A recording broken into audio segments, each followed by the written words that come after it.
Ni saa 8 mchana saa zetu za Afrika Mashariki. Hujambo msikilizaji popote ulipo, na karibu katika muktasari wa Radio Safari na Magdalene Boke.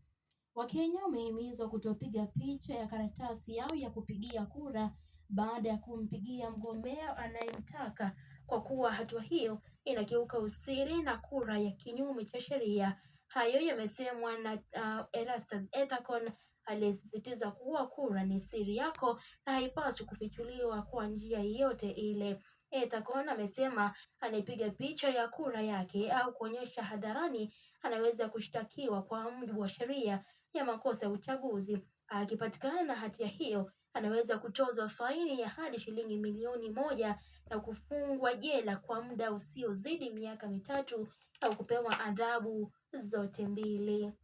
Remind Kenyans and indeed the voters of Olkalau that please do not take a picture of your ballot paper once you mark it, once you select the person you want to be your member of parliament. This is because the sanctity and the secrecy of the vote requires that you keep it secret.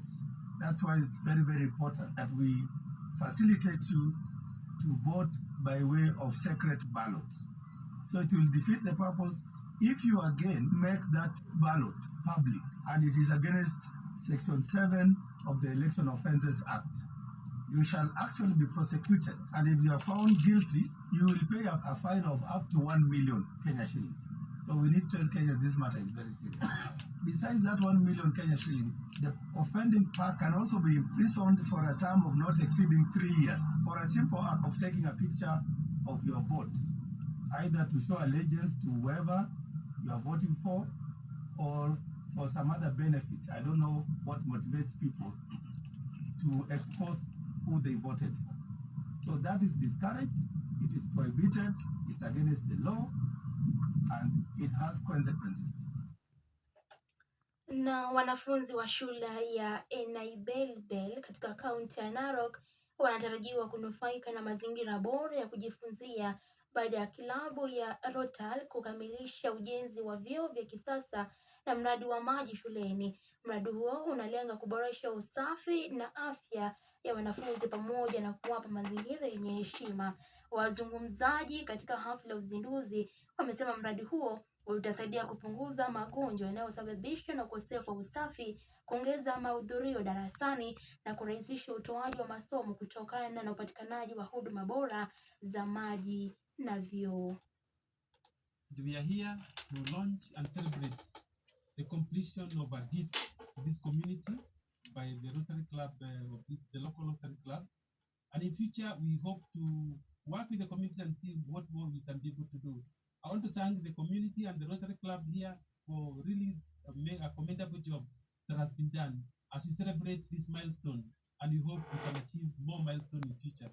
And for us, this is a big win because it is giving dignity to the children that they can use nicely built modern toilets instead of going to the bush or crowding in the toilets. There will be less missing of school because of diseases, because they'll have clean drinking water. They will also have enough water for basic hygiene. Bro, it is a great milestone to our institution.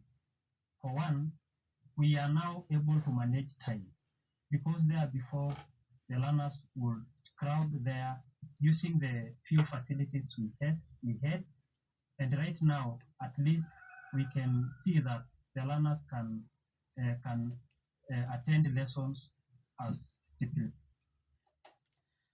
Na wakazi wa Olkalau wamehimizwa kudumisha amani na kuheshimu sheria wanapojiandaa kushiriki katika uchaguzi mdogo utakaofanyika Alhamisi hii.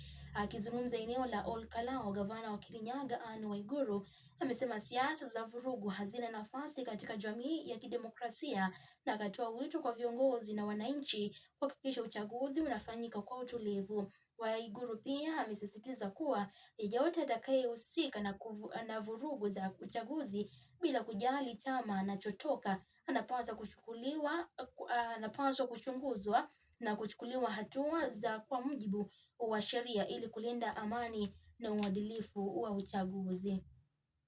Sisi sio watu wa vita.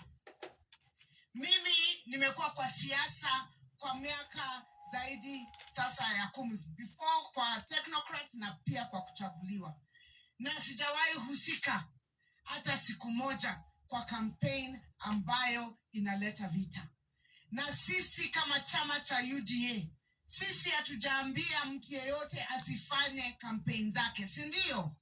Sisi tulikubalisha na hata tukukua tunasema mtu asikuje. Kwa hivyo wale ambao wanataka kuleta vurugu, wawe wa chama gani ama gani, wajue sisi ni watu watulivu, sisi tunatii sheria, na sisi tunaomba kura kwa unyenyekevu, kwa sababu tunajua kura zinatoka kwa wananchi. Kwa hivyo huku Olkalau pia tunataka kuhimiza that there be peace during elections, and that those who have brought this kind of violence, irrespective of whichever party they come from, tunajua ni nani walikuwa wamesema nani asikakuje. Kwa hivyo wachunguze na wachukuliwe hatua. Kufikia hapa msikilizaji, ndipo nihitimisha muktasari wa Radio Safari. Utaungana naye Tony Nandasaba mwendo wa saa 9 kwa habari za ufupi. Jina langu ni Magdalene Boke. Kwa habari za kuaminika na uchambuzi wa kina kwenu mtaani kote nchini na anga za kimataifa, sikiliza Radio Safari pekee. Radio Safari 87.9, safiri nasi.